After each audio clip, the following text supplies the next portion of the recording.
Stop it! Shut up! Just shut up!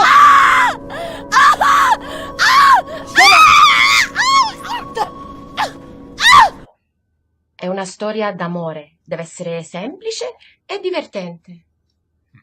L'amore non è semplice. La semplicità vende i biglietti. Cheers. So I don't know. It was about. Good. What was it about? It was about some. I think a shoe. A shoe. Thank you. Oh yeah, this is the shoe joke. Okay, she has this funny joke about a shoe. Wait, I'll tell you guys that.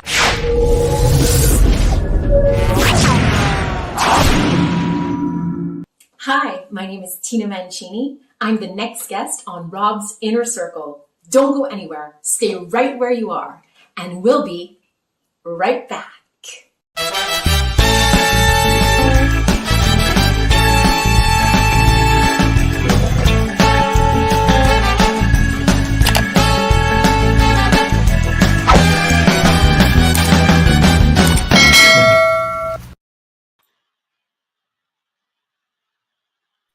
Good evening, ladies and gentlemen. I'm Robert D'Alessio, and I'm the host of Rob's Inner Circle, broadcasting worldwide.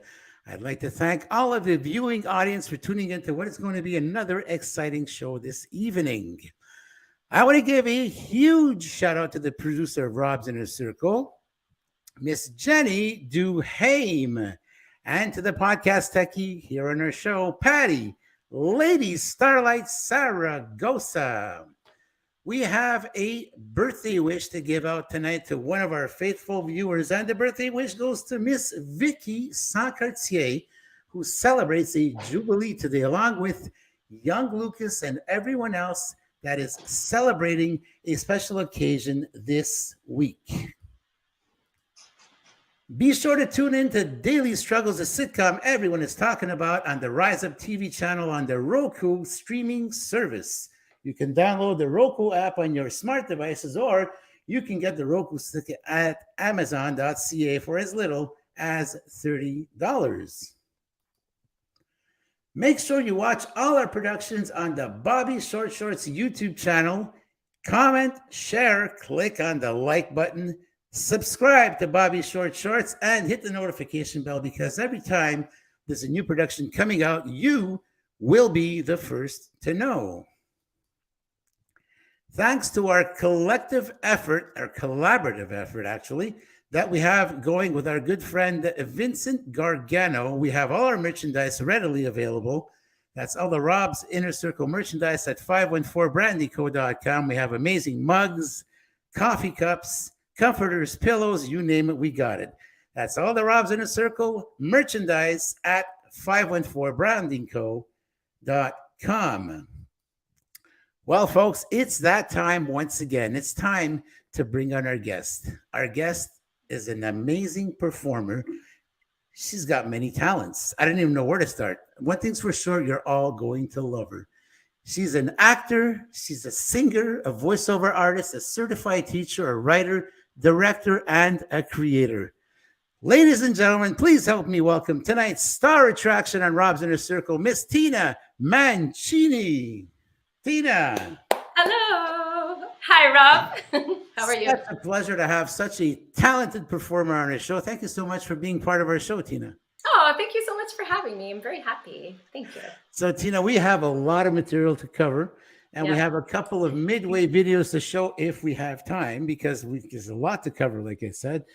So, Tina, without wasting any time, without further ado, let's get to know who Tina Mancini is. Where is it that you grew up? Where are you from? I was born and raised in Montreal. And I was born in Tetraville. So it's East Montreal, near Honoré-Beaugrand Metro. A very French-Canadian area with a little Italian community. So it was like the parish Saint Dominic Savio. I was part of that area. So it was my little village, I want to call it. So when you were growing up, were you encouraged to pursue your goals? Was there a lot of support coming, from the people most important in your life, such as your family and friends? Yeah, definitely from my family. I didn't start pursuing my art till later. I pursued education first. I always did it kind of as community theater, and I did it basically. You know, I loved it, so I always did some sort of acting and singing. But when I decided to do it professionally and to really pursue it, yes, I had the support of my mom and my dad. So, which is nice, especially in, you know, certain communities. And you said, well, you were growing up, you had friends over, you had little cousins, and you guys were always up to something. It wasn't mischief, but you guys were out actually putting together a little play, a little show. You would rehearse a couple of times. And then when it was time, Mom, Dad, get down here, get down here. So they would actually come down and were treated to a show. So tell us about those exciting moments in your life. Oh, they were treated to a show all the time. So growing up, I would always whenever we had guests over, I would bring all the kids downstairs. Okay, let's go. And then everybody would get roles. We would get into costumes, and then we would rehearse. And then we would call people. We would call our parents like when it was ready, closer to like when it was coffee time. You know, it was like towards the end of the night. So we had a lot of rehearsal. And we would say, come, the show's ready. Come and watch. So you made sure they had all that caffeine because, you know, us Italians are eating that a lot, right? We tend to want to fall asleep after the meal. All that caffeine and you guys had to drive, you put the show together and the parents would come down. And how flabbergasted were they when they would see you guys perform? Oh, I mean, I don't know how flabbergasted they were, but I know that it became a thing, you know, like when people came over, like it was like we were going to do a show. So yeah, they were always super supportive, like, you know, like the typical parents that like clap, oh, that's my child, you know, like so yeah, it was nice, you know. So I was always encouraged to play as a child, you know, and I chose playing as my profession. But I always, in the basement of my parents, I would play like with all my heart, you know, like really, I would just go into a world of imagination. My parents' basement was a place of imagination for me, of creativity, of discovery. So I'm lucky. So while you were in high school, there was, you know, no such thing like as performing arts or dramatic arts, whatever, drama. You were more inclined to be an athlete, and you were pretty active in soccer and in karate. So how many boys did you beat up in high school? I lined them up one at a time. So what happened was in high school, there was drama, but only in grade 7 and 8. So I took drama because I loved it, and then it was done. But there weren't like programs or anything like that. So, and I needed an outlet. I needed a creative outlet. And the way to find it was through like being physical. So there was my mom, they had like after school karate classes. So my mom said, I want you guys to go and take karate after school, learn how to defend yourself. And I didn't want to. I was like, I don't want to do it. I was super like delicate as like a kid. And I liked to dance. I was really like, no, I was terrible in sports as a child, like really like the worst of the worst. Then I started doing karate, and all of a sudden I like found this crazy athlete within me. And after a year of doing karate, I went to my dad, and my dad was always a big soccer person. He was like a top soccer guy. He always wanted us to play soccer, but he wanted us to play. We're all girls, and none of us were interested at the time. You know, it was like a terrible like scenario. But after a year of karate, I looked at my dad and I was like, start that soccer team. I'm ready. And then we started a whole bunch of soccer teams for girls, and it was amazing. And I like discovered this crazy athlete, and I went from like so delicate to like insanely physical. And yeah. Okay, so I hope you weren't incorporating karate with soccer. I was. When I was playing soccer, I got a lot of yellow cards because I would kick too high. Oh wow! Geez. Okay, so we're making jokes about this. It's actually true. Oh, it's true. I know. Yeah, and it was like aggressive soccer. You know, it wasn't like we're gonna be nice soccer. It was aggressive soccer. Okay. Geez, did you have the pads? Did you have the skates? Did you have the whole hockey gear on? I should have. I ended up injuring my knee, so like I should have been better protected. But it's okay. So you finished high school. You end up in CEGEP, and you're focusing on commerce and education. but you felt that there was a void in your life. So you had this urge that was tingling within you. What did you do about it?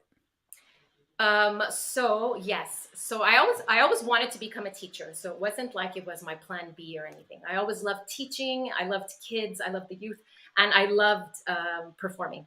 So so I decided I was pursuing education. Went to CEGEP and decided to do commerce instead of social in case, which wasn't a good idea because it wasn't my thing. Then I ended up in education, and so yes, I decided I needed to act. I needed to find a place where I could perform. So I started taking singing lessons. Then I found the Beckett Players. That was the first place where I found they did musicals, stories with singing, which is what I was dreaming of. And I would travel 3 hours by bus to get there 3 times a week. 2.5 hours to 3 hours and I got motion sickness. So I would get there green and disgusting, but I really wanted to perform, and that's where it was happening. And then my dad would come pick me up every night. Oh my God. Well, you got there green because you were sick. At least you didn't get there green because you were green with envy. Yeah. No. That would have been harder. Tina, tell us what the ideal world, according to Tina, would look like. The ideal world, according to Tina, in anything? The ideal world. Look, I'll give you an example. It could be salami sandwiches all day for all it matters. What is the ideal world according to you? I think the ideal world is a world which is united, which comes together and appreciates other people's opinions, other people's thoughts, other people's choices, isn't scared of it, isn't scared because it might hurt them, might hurt another, really, embraces individuality, uniqueness, originality, and celebrates differences, because it's in our differences that we're actually one. We all have differences. We're all equal like that. So you're not much of a TV fan. I know you love movies. So of all the movies you watched out there, which actors or actresses are the ones that hit home most for you? Which actors rubbed off most on you? I think it was probably like Sandra Bullock, I think she, I liked her style. I like her style between dramatic and comedy. I find she's strong. She's, she's confident in her body. She's not afraid to be silly and bold, so to have these like opposing qualities or skills to me is really important. And I loved her in like Miss Congeniality, and I really appreciated also like Marissa Tomei and My Cousin Vinny. The same kind of feel. You can be funny, but with like this amazing truth of strength. Like this combination, and I love it. I love it. And this past Saturday, you were a busy girl. You were on set. You were in location shooting a short film that is going to be released sometime in April on social media. And you had the lead role on that. So, of course, you're not going to tell us what the film, all about the film. But can you give us a little bit of a teaser what we can expect coming up this April? Yeah, coming up this April. So it was great. It was so it's a short film. And it was based on a stay-at-home mom and kind of following her life, and the lack of appreciation that her family has towards her, or that people may have towards stay-at-home moms. And so for me, it's a very important topic. My mom was a stay-at-home mom. She works now, but growing up, she was a stay-at-home mom. And she worked 24/7, and I feel like we all just took advantage in a sense. It's like, she'll do it, whatever, she's got it, without, not necessarily without knowing, and so I want to celebrate and honor that and thank her and thank other women, because it's a vocation. It's a life, and it's an important life, to have everything for the family, to devote your life to the family. It's not to be taken for granted. There's a little bit of a comedic side to you. Are you considering doing some stand-up comedy at some point? Stand-up comedy, you know, I kind of I think about it on and off, but it's kind of scary, you know, like to be like, to like just be up there like with this microphone and I don't know. I find it's like, maybe I'll attempt it, but I find it's a little, I don't know, I feel a little scared. Have you done it? You know what? It's something I've been considering for a long time. Yeah. But I'm going to tell you something. I just can't muster up the courage. Oh, yeah. Man, we'll go together. We'll go together. You know what? Tina. Yeah. Don't throw me a dare, because if you throw me a dare, you might get something out of me. We'll be like, I'll hold your hand. I'll hold your hand too. Maybe on the third beer, we're just going to go up and do some improv up there. You never know what can happen, right? You never know. Have you ever watched The Marvelous Mrs. Maisel? I've heard about that. You know what? I haven't watched it yet, but maybe after you describe this to me, maybe you're going to incite me a little bit. Yes, it's like this woman who, you know, in the 1950s, again, in a very traditional setting in New York, discovers, you know, she decides to explore stand-up comedy, and she's so good. So she's raw and authentic and vulgar. Like, it's shocking that this woman from this time, you know, is saying all these things, but she does so well, and it's so inspiring. And like, so yes, you know, like watching that and already having had thought about doing, you know, comedy, it's kind of like a combination to be like, well, maybe I'll explore it. But she's great. She's great. So in the film business these days, and even in television or any form of performing arts, what do you think that can be done to improve the performing community's resources in regards to developing talent, local talent, or not even local talent, I mean worldwide talent? What do you think is lacking?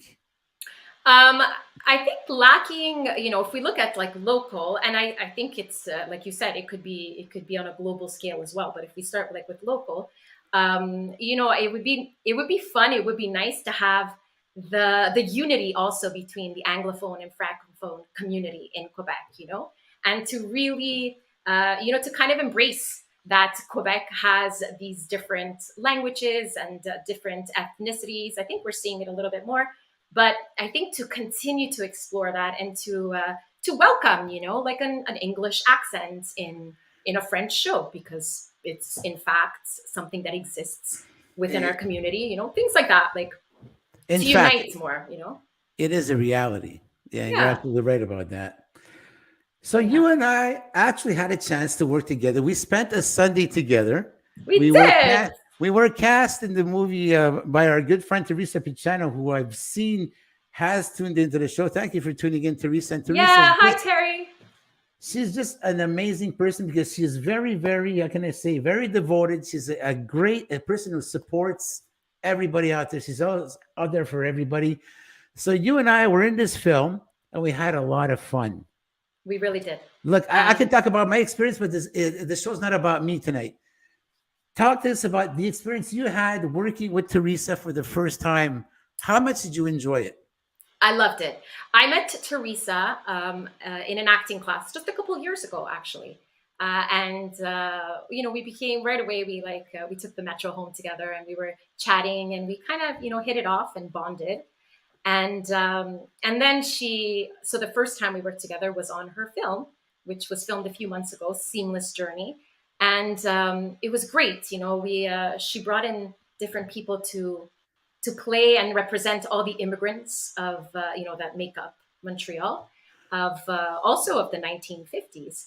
And it was really nice to see other people representing their immigrant story or their past, and you know, just coming together to celebrate that, to honor that, which I think is the whole point of her movie, you know, is to say thank you to those people.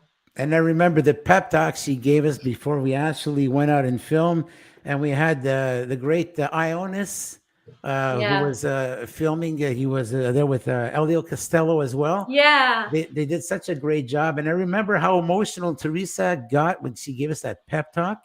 Yeah. It touches home. And if I don't change subject right away, I might get a little emotional myself right now. Because I can recall how very deep, how she felt about the movie. It was like really encrusted in her. So the movie, when it's going to come out, Tina and I were there. There was also Esther, the amazing Esther, my co-host on Rob's Inner Circle. We had Patty Artekian. The show was in the movie as well. And my girlfriend, she's of Vietnamese origin. So like he was saying, this whole melting pot was just, it was fantastic. So it was a lot of fun. And, while we're on the subject right now, I would like to take this moment on behalf of myself. I'm going to include you in there as well, Tina. Patty and Jenny, everybody here at Rob's Inner Circle, we want to congratulate Teresa Picciano for all of the recognition, the awards she's getting. God, so many. It's beautiful. She's getting nominations. She's getting absolutely noticed. Her movie Mate and Date is just fantastic. It's still in festivals. We can't wait to have this screened. So the general public, you're going to love this movie. It's well done. Really well done. Yeah, a big congratulations to Terry. She works hard. She works with her heart, so she deserves it. So you spent some time at an acting school in New York. So which institution are we talking about here? We're talking about Circle in the Square Theater School. So this was a few years ago. I decided I became a teacher. I went into education. I was teaching. And then in Montreal, I had decided to take classes, to try because I wanted to pursue acting more professionally. So I went to Montreal School of Performing Arts, did a few other classes and workshops. But at one point I decided I wanted to go to New York, which is something I always wanted to do. And so I finally did it. I went to New York. I did a 2-year program at Circle in the Square Theater School, which I loved. It was like one of the best decisions I ever made. And it was a theater school and like on Broadway. So like upstairs, there's like a Broadway house and like we're in the basement and we're like training, and it was amazing. It was really, what was beautiful is that it taught us, or it encouraged us to be ourselves, not to become anybody different, but really to bring our true authentic selves to the table, to be vulnerable to who we are and to share it. So you took the lead and you answered. You got psychic abilities because you answered the next question. I was about to tell you. How did this change you? What did it do for you? So I guess we can consider. I took care of that. Hey, listen, we have a couple of videos over here. I'd like to show the audience. Okay, sure. Let's take a peek over here. And Terry, there you go. Thank you so much. I'm blushing. And. And I'm so honored you all took part in my film. Well, thank you so much, Terry, for having us there. Such an honor. You're a lot of fun to work with, and we hope we can work with you again. Yes. So we're taking a little bit of a, if you want, we'll call it a breather, and we're going to show you one of our amazing guests tonight, Tina Mancini's reels. Have fun. Hello everyone, ciao a tutti quanti e benvenuti a Qua si parla un dialetto.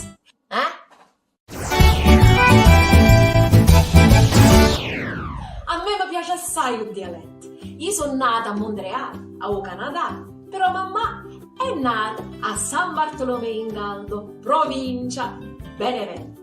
E papà era di San Pietro Infine, provincia Caserta. Allora io quando ero una valioncella, vivevo a scuola italiana a Montreal tutti i sabati mattina. Allora un maestro mi faceva domande e io rispondevo. Però lui mi guardava sempre e diceva sempre: non si parla il dialetto! Ma io non sapevo cos'era un dialetto. Signor, io tengo a parlare italiano. Che è sto dialetto?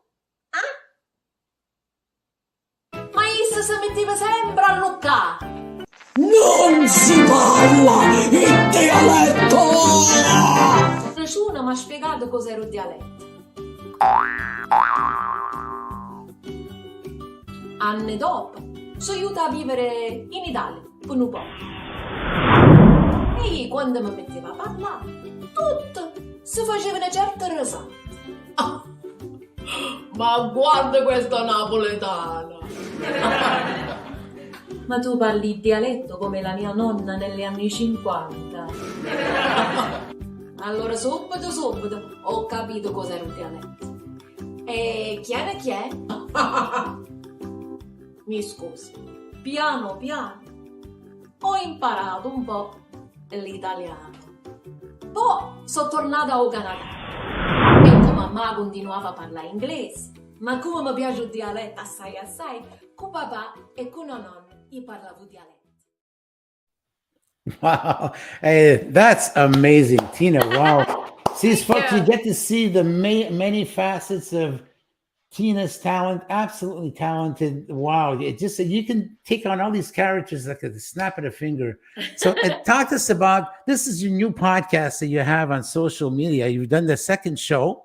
Yeah. And you have some help from your friends as well. So talk to us a little bit about your new podcast you got going. So A Cosa Parlo Dialect is basically, it's a place to honor and celebrate the Italian dialects that we speak here in Montreal or everywhere, in fact.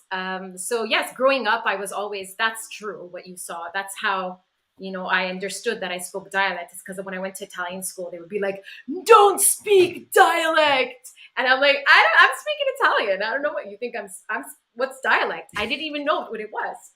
And and so just not even a year ago, I decided, a little more than a year ago, I decided to start this. I knew I wanted to start something to keep the dialect alive. And this came to be, it was following my grandma's death, her passing. So she was the person that I spoke dialect with. Before that, it was my dad, and my dad passed away. And so I found myself in a place really feeling like these deaths and these losses I would also lose a big part of my culture. And I wanted to find a way to keep it alive and to make sure that we could still speak it and celebrate it. And so I decided, you know what, I'm going to start A Cosa Parlo Dialect. And then we're on TikTok, we're on YouTube, Instagram, and Facebook. TikTok, there's like lots of different videos that are, comedic or sharing stuff. And then, I've done 2 lives on Facebook, and we want to try to do that regularly, and talk about different traditions, different dialects, welcoming and learning more about them, and laughing, And so, when you're saying regularly, are you aiming for a certain interval? Yeah, my goal is to do 1 per month in the next, in the coming months. That's what I would like to do. Okay, so you attended that school in New York. You chose New York over other amazing acting institutions like Los Angeles, Philadelphia, and there's also the Royal Academy of Dramatic Arts in Liverpool, and the list goes on and on and on. But you wanted to go to that particular school. Is there any reason why you were attracted to that school? Okay, I'm going to be honest. I was attracted to New York at first, okay? I always wanted to go to New York. It was one of my dreams that I wanted to live in New York. And in fact, it's one of my friends who found the theater school for me.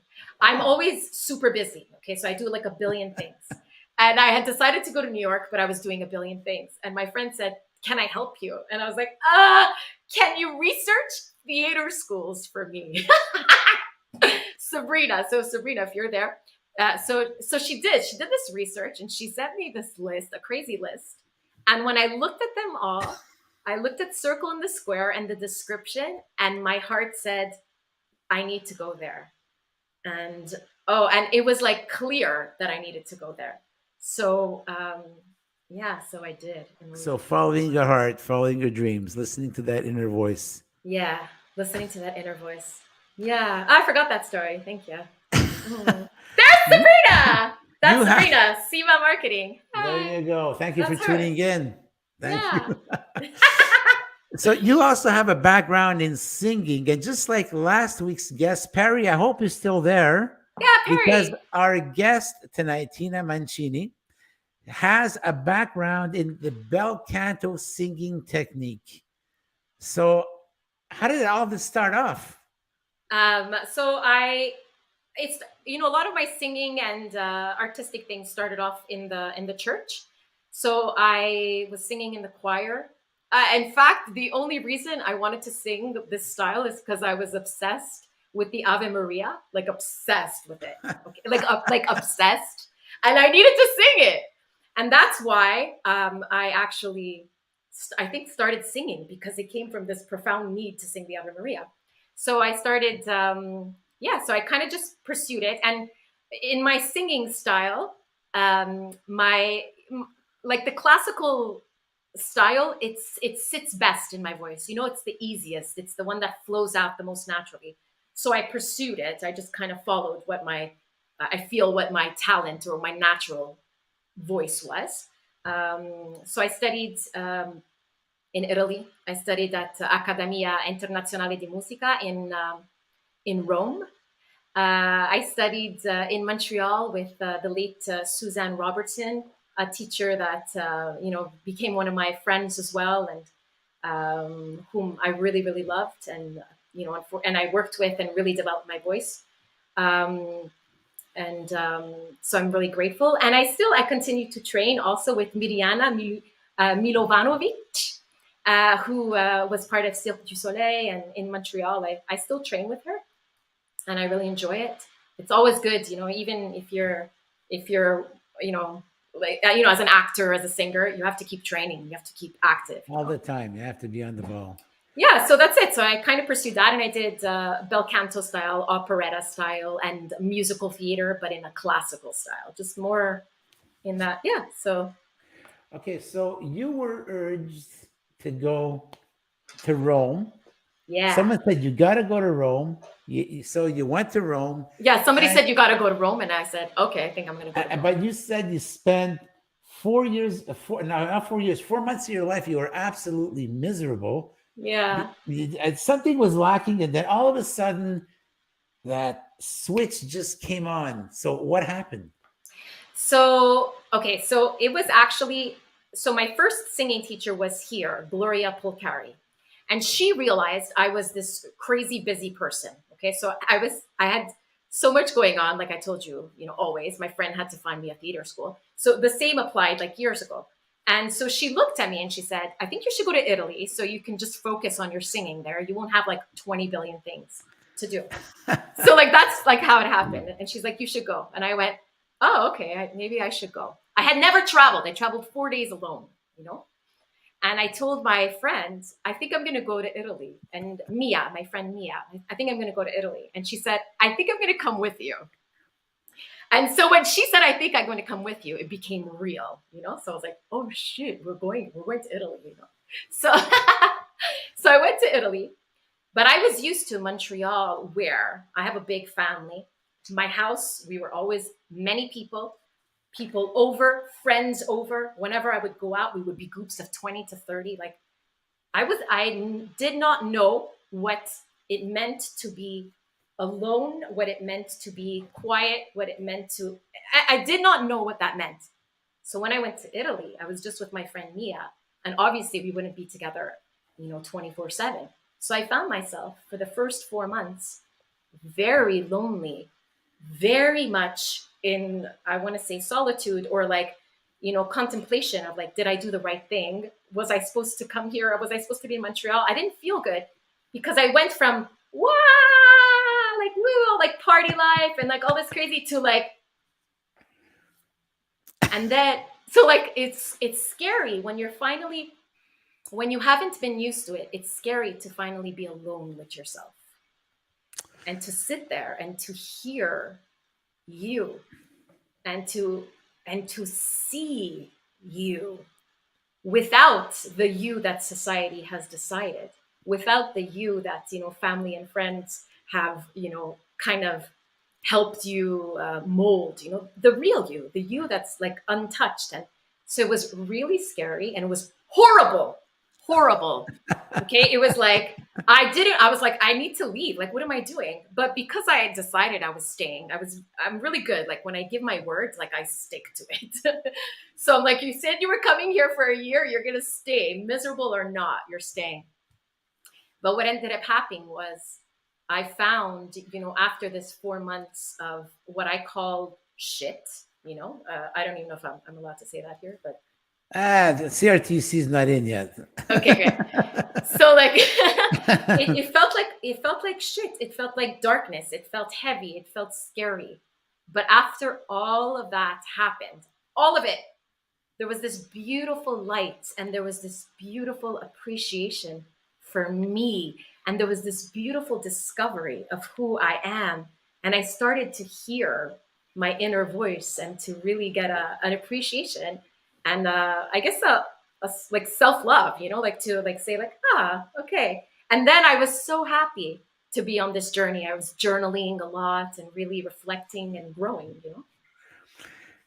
But being in Italy didn't stop there, because you came back to Montreal, but all of a sudden you started developing this urge to travel. And it's something you began enjoying, and you've been around. You've been around in Europe. So tell us a bit about your travels. So my travels, most of them happened when I was in Italy, because initially I was just going there to study, and I was teaching English as a second language in Italy to little Italian kids and some adults. And I was just going there to do that. But then once you're there, you see how close everything is in Europe, and how inexpensive it was. So I was taking the train and the plane. I flew to 5 countries for $120. Some flights cost me 1 penny. Some were $10. Like, it was crazy. So I went to Ireland, I went to Scotland, I went to France, I went to Hungary, England, Poland, Switzerland, Czech Republic, and Switzerland, if I didn't say, Austria. I'm not sure which one I didn't say, one of those. Wow, so that's just beautiful. It was beautiful, and oh my God. And I traveled a lot of it on my own, so I would just go stay in hostels and then meet so many new people, made friends with different people around the world that I'm still in contact with, thanks to Facebook. And beautiful, beautiful adventure. I'm really, really grateful. And I highly encourage people to do something like that, to go away alone and have this experience. You'll grow in so many ways. You have a background as an elementary teacher. Yeah. What is it that you enjoy most about the job? I love that question. I love it. I think I want to say connecting and I think it's connecting to the children in a childlike manner.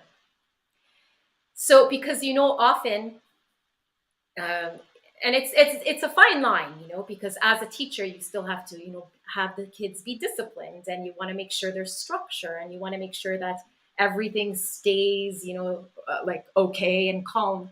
But at the same time you want to encourage magic and laughter and hope, and so it's a beautiful place where as an adult you can keep it alive, and your audience really appreciates when you keep it alive. Not every adult is going to be like, oh, look, she's such a happy clown, but the children will appreciate that. So you're able to bring all of these parts to yourself that as an adult you have to put in a little box or structure and make serious. But there it's oh, good, an adult who appreciates the inner child. I don't know if I answered the question, but that's a pretty well answered question. So you've taught some Chinese. No. Not actually. You see, it's the coffee. You've taught English to some Chinese students, for crying out loud. Yeah, I did. Online. So do you speak some Chinese? I speak 0 Chinese. I say ni hao. That's it. I'm going to give you a little crash course on Chinese. Okay, go. I'm going to translate. Go. Okay. Don't ask me what it means, but I'm sure. Okay. Here goes. Ni hu wei shu, zhong wen ma. That's amazing. Thank Yeah. you so much. Rob, you said, Tina, you are amazing. I can't believe it. I knew that's another one of your hidden talents. I know you're great with languages. Translator. It almost sounds like I think it's Mandarin. Anyways, Yeah. you figured it out. That's absolutely amazing. I am blown away. Wow. I like that though. I like that. Honestly, I don't know what you said, but that was great. Well, I like the answer anyway. Yeah, me too. So you did some, you did some community theater. So Yeah. what is it you like the most about this on-stage experience while you were doing this? So yeah, in like all types of theater, community, professional, or whatever, like just live theater, there's a rush, there's like, oh my God, like anything can happen, and yeah, and you just kind of have to go with it, and and you get the, like when you do film or you do like, even like videos, like on social media, you don't get the immediate response. So you don't feel the energy from the audience. Whereas like when you're doing theater and when you're doing live performances, there's there's a connection with the crowd, with the humans, with the emotional experience. And it becomes like a shared journey.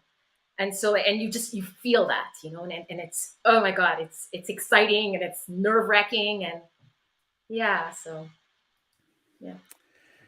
So we have another video to show, another midway video. Another aspect of your talents.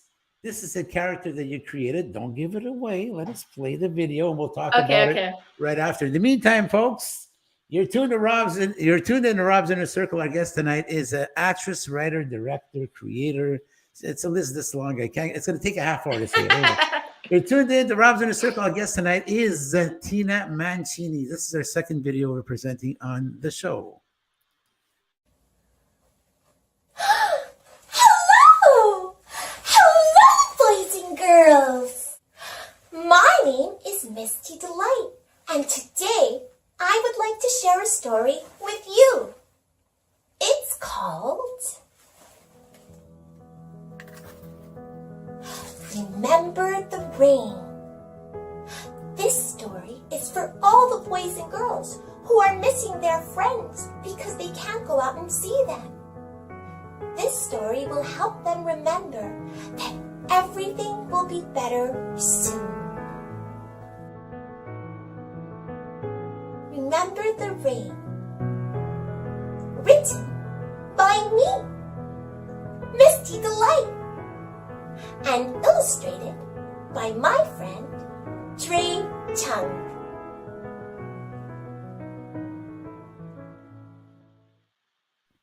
Wow, Tina, that's just beautiful. And I know you have a love for kids. I do. So how did you come up with the name Misty Delight?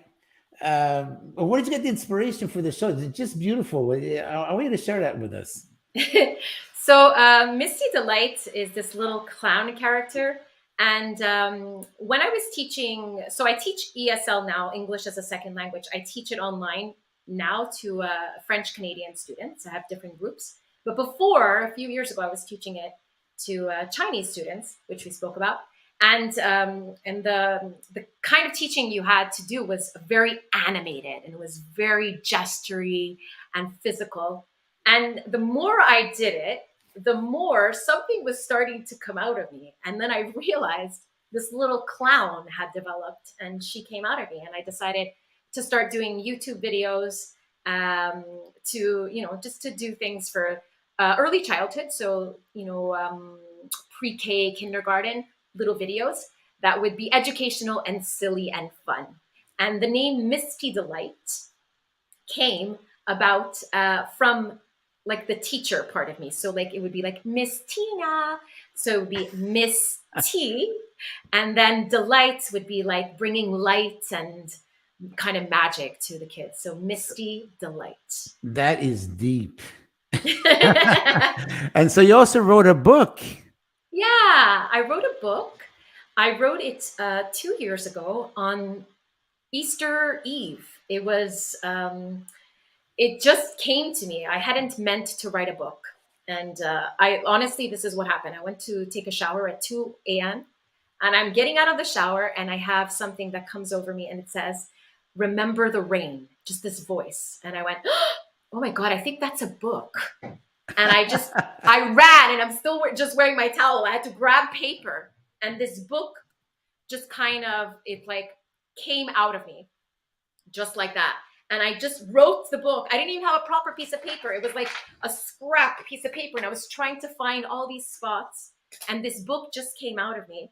And it was, and then, you know, I edited it a little bit, but it was, it's a book that, that speaks of the difficulties that the children were experiencing during the pandemic, you know, missing friends and family.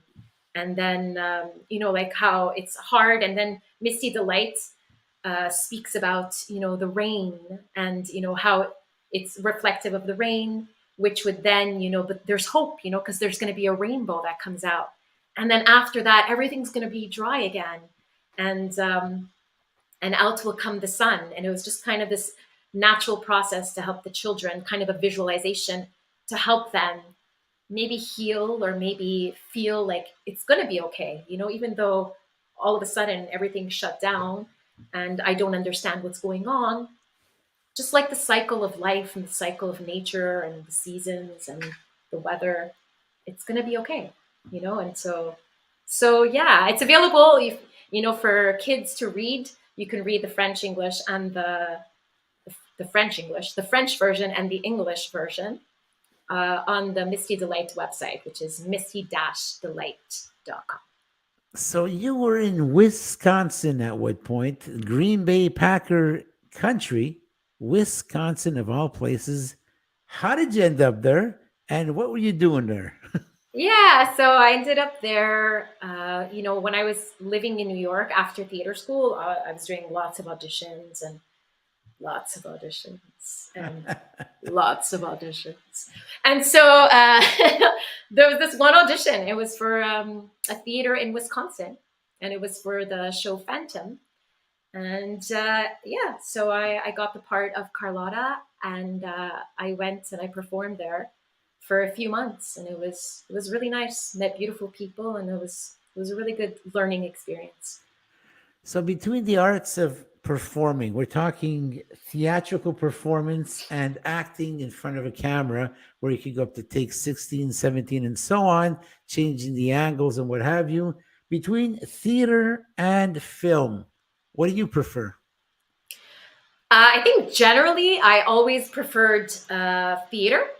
I'm doing a lot more film-related stuff now, and I have a big appreciation for it. But generally beforehand, it was mostly theater, and I really liked the thrill of it being live, the thrill of having one shot. You know, you go through, you're not like, oh, sorry guys, I'm gonna take that again. Okay, so that wasn't so good. I'm gonna try again. So it's like, you know, it's live. Anything can happen. It's exciting. It's you got to go with the flow. You can't stop. You can't stop. So there's something crazy and exciting about that. But I do really like film as well. And there's even there's VR, you know, I did some virtual reality film, and it's the same concept as theater. So they kind of hide this camera, and then you have to do the whole thing in the space, and you have to do it continuously. I mean, the only difference is you could repeat it. It's a big difference. The only difference. But yeah, so I guess if I have to compare the two, the thrill of theater is kind of thrilling. The thrill of theater is thrilling. Absolutely thrilling. Absolutely thrilling. So you were talking about your inner voice before, and this is something we all have. Difference is a lot of people either ignore it, they don't know it exists. Many of us are fearful of listening to the voice, but you, on the other hand, have this inner strength. It may sound ridiculous, it may not make sense, but you're just your voice is telling you, you don't ask how, why, you just go out and you do it. How do you achieve this? How do you get to the point that you can just let go of everything and drop all the fears and actually go about listening to your inner voice when, in fact, it doesn't seem to make sense at the moment? it's so it's more like the inner voice is also a feeling place, you know. So it comes from a place where I feel a certain way. So, you know, something tells me, you know, either a thought, a feeling, a word that I need to try or go a different direction, let go of something, try something new. I guess the reason I'm able to do it, and you know, I'm not perfect. I'm human. I don't do it all the time, or sometimes it takes a while before you understand that you have to listen to that voice. You know, it can take as many times as you need. But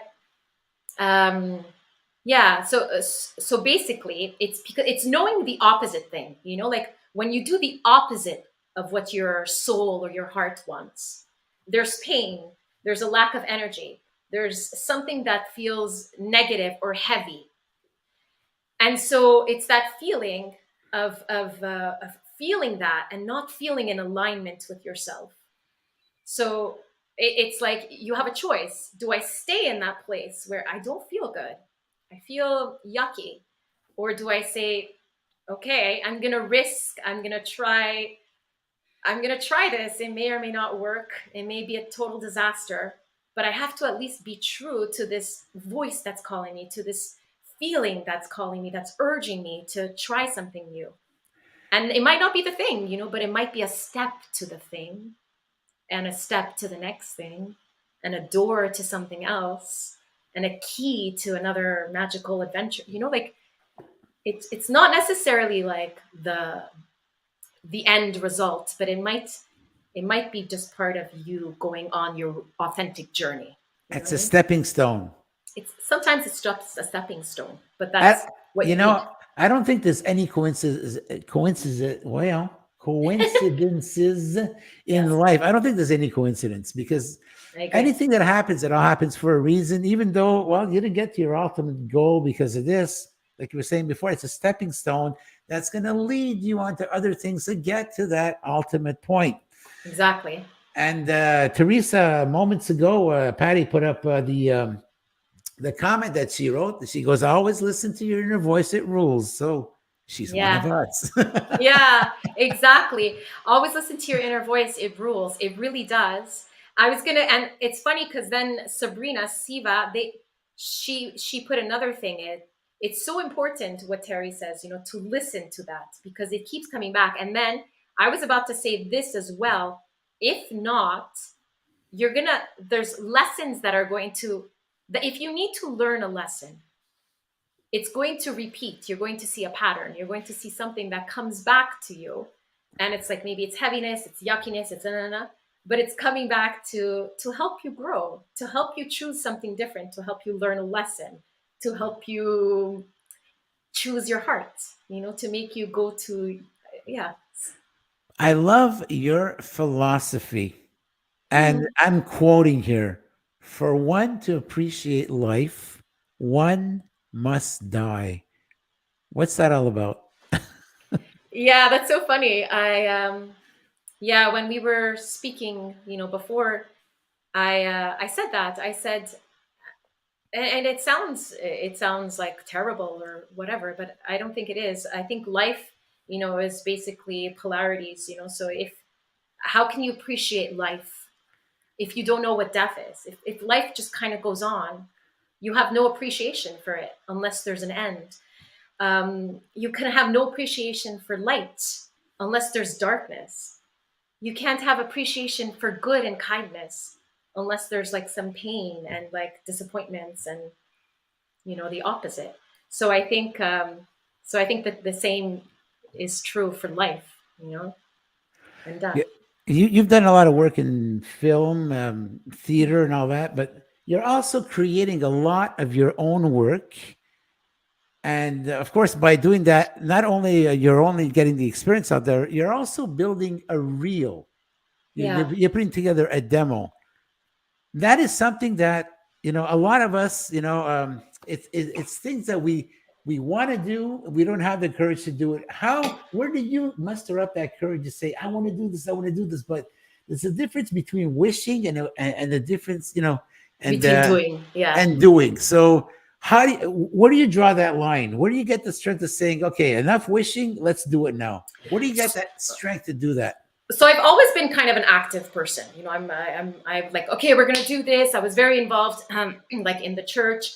I would do different shows and events, and I'd be like, we're doing it. We're going to go. We're going to have a procession. And I was like kind of a go-getter, and, you know, that was my personality. But a few years ago, I decided to pursue acting, and I was, again, I'm going to do it. Yeah, I believe.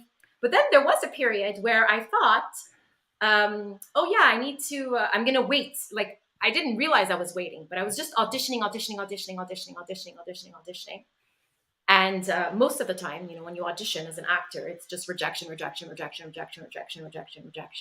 And you just keep going, you know, even though you have your ups and your downs. And so at one point, I caught it and I said, you're waiting now. You are an active person, and yet you are not acting. You're not being active in your own life. You're waiting. So I caught it. And so then I started to develop my own projects. I had this opportunity that presented itself where I could go workshop a show of my own in Avignon. They have a festival every year, a big theater festival. And at first I said no, because it was like short notice and I didn't think we'd have enough time to create something. And as soon as I said no, my inner voice, inner feeling, it was a big pain that came over me, a profound sadness that came over me. And I went, oh God, I think I made the wrong decision. Oh, and that's right, like 100% of the time.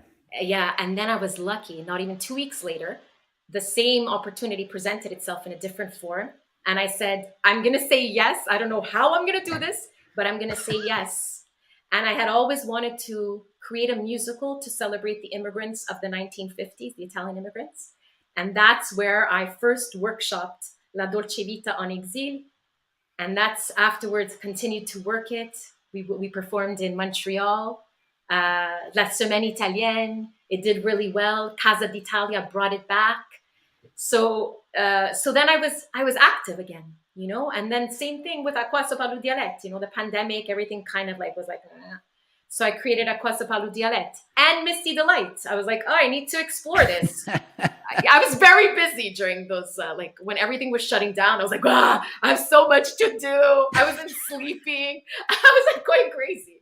I was like the only person not baking bread, you know, but doing other things. Like, is Tina Mancini going to make a guest appearance on Misty Delight one day? That's the big question. That is the big question. Yes. I had thought about it. I think she might. I haven't done some Misty Delight videos in a while, but I'll get back to it. And how about Janina? Is it not Janina? Maria Giannina. Maria Giannini. She's the character that you have at Quoi se parle Dialect. Yeah. So how'd you come up with the inspiration to get her in there? Okay, so I always loved becoming little old ladies. I always loved it. Even like young girl would be like, hey, always like around like my grandmother or like and my aunts and uncles, I would speak as an old lady. I just loved it.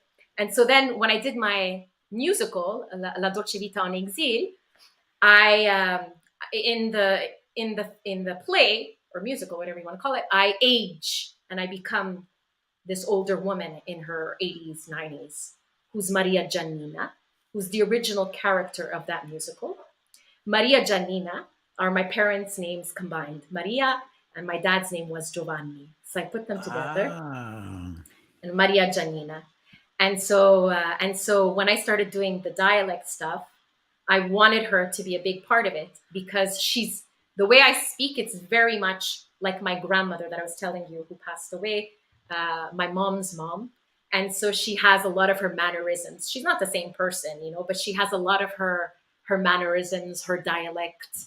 And so it's like in honor of her, but, you know, an exaggerated caricature, you know, I'll say. It's always more fun when it's exaggerated. Anyway. Of course. But tonight, Tina, you're an inspiration to your peers in the industry. You get your downers, like all performers, all actors. The question is, what advice do you have for the audience who are all performers and they're all aspiring to do something, whether it's singing, stand-up comedy, whether it's film theater. What advice do you have for them is when they fall into that rut, how do they start digging to get out of there? It's a good question. I think if you remember your why, your purpose, what is it you want to bring? Like we want to get something, we want to do well. We want to have a career where we're performing, we're making it. We made it, we want to get somewhere. But I think when, in times of or anytime, in times of gratitude and happiness, or in times of darkness and despair, I think if you could go back to the why do I want to do this? Why is it important? Who is it for? Is it for something greater than just because I have to, become famous? Or what's the reason behind it? If you can connect and remember your why, I think you can keep going. If your why is strong enough, I think you can keep going. Some people are like open beacons in helping others. Do people tend to confide in you or to be comforted by your presence and advice? I feel yes. I feel like I try to listen to people in need, to people who need advice or just need to vent. I do my best for, I may or may not always be the best person, but I try to be there. And I think it's important to be there. As humans, it's important just to listen to each other. And even just by listening to each other, you're a great support and you can make a difference. Tina, this hour has absolutely flown by. I have not seen it pass. We got time for one last question over here. Okay. So to anyone out there who wants to perform, it's a recurring question. I'm going to reformulate it. Someone who's got a dream and wants to perform and all that, just filming themselves and watching themselves, not even showing to an audience. They're very, very intimidated. They're very, very uneasy. Yeah. So if you want to start just with that, how do you overcome that initial fear of seeing yourself, what you look like, without showing it to anybody? How do you go about that?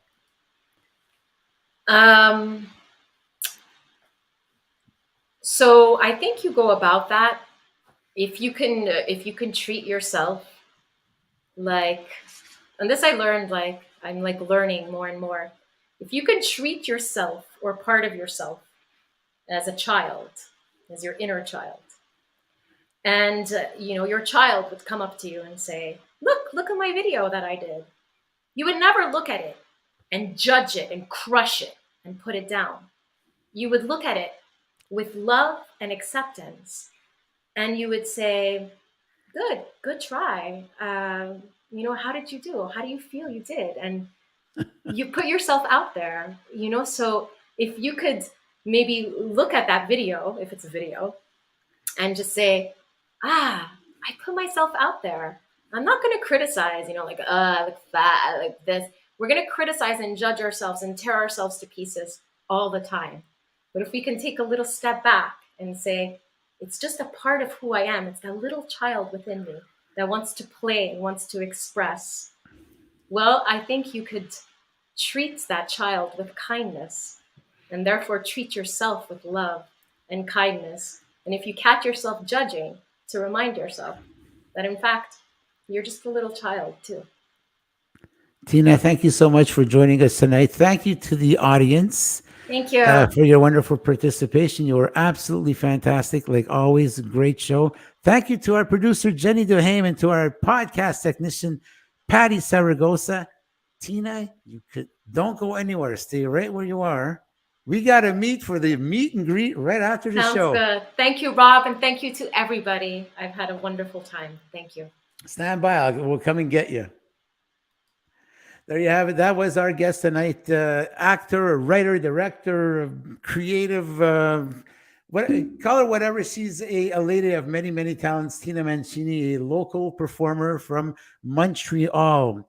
Thank you so much for tuning in. Just a reminder that this upcoming Wednesday, Esther Brzezinski and myself co-host Noon Hour Out of the Box. And this time our topic is going to be, so you want to be a podcaster, huh? You can watch that right here on Bobby's Short Shorts, or you can go into the Esther's Breeze YouTube channel. And a reminder that every Saturday between noon and 3 on accessradio.ca, that's AXISradio.ca, you can join us and you can tune in for the extended version of our show. Next week, our guest is going to be a record producer and sound engineer, award-winning sound engineer and record producer, Mr. Richard Oliver. Thank you, everybody, for tuning in to what was an amazing show. We'll see you next week. Same time, same place. God bless. Ciao.